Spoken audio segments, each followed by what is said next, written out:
ఒక ప్రకటన రాయండి. ఇశ్రాయేలు గోత్రాల ప్రధానులను, 1000 మందికి 100 మందికి అధిపతులైన సేనాధిపతులను, న్యాయాధిపతులను, యాజకులను, లేవీయులను, సైన్యాధికారులను, ప్రజల పెద్దలను, వీరందరినీ గిబియోనులోని గొప్ప ఎత్తైన స్థలానికి, ఇశ్రాయేలు దేవుడైన యెహోవాను ఆరాధించుటకు సమకూరమని పిలవండి. అందరూ వెళ్ళి చాటింపు వేయండి.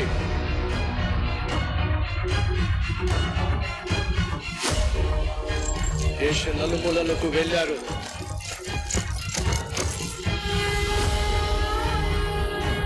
ఊరారు.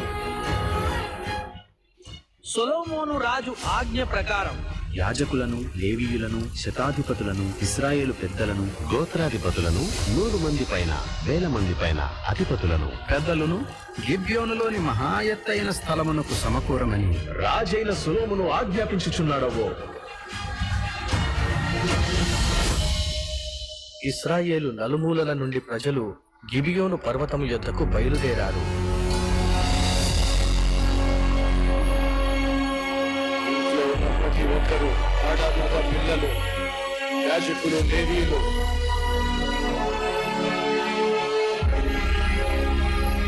పెద్దలు, చిన్నలు,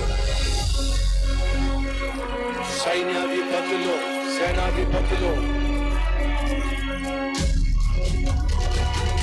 సామాన్యులు ఉత్సాహముతో, సంతోషముతో ఎడారిలో ఉన్నటువంటి గిబియోన్ అనే పర్వతం దగ్గరకు వస్తున్నారు. చూడండి,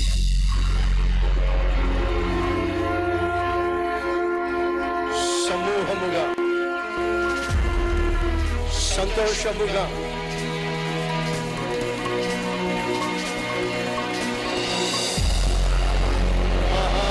సంగ్రామముగా ఎలా వచ్చి చేరుకున్నారో చూడండి.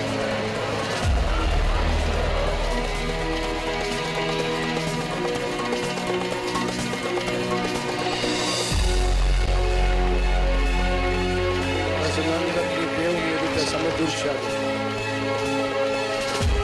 దేవుని సన్నిధికి వస్తున్నప్పుడు చెప్పులు తీసి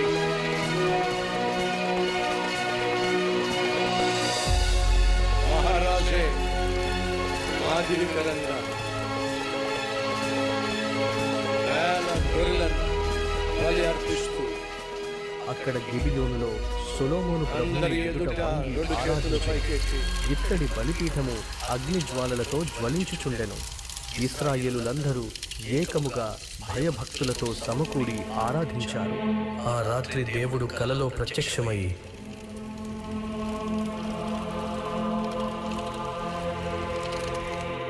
నీకు ఏమి కావాలో అడుగు. ప్రభువా,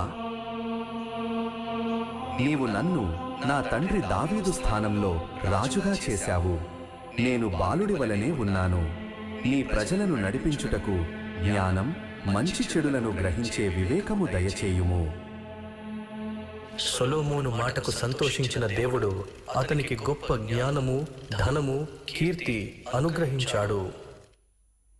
ఫ్రెండ్స్, ముగించేస్తున్నా. దేవుడు ప్రశస్తమై నీకే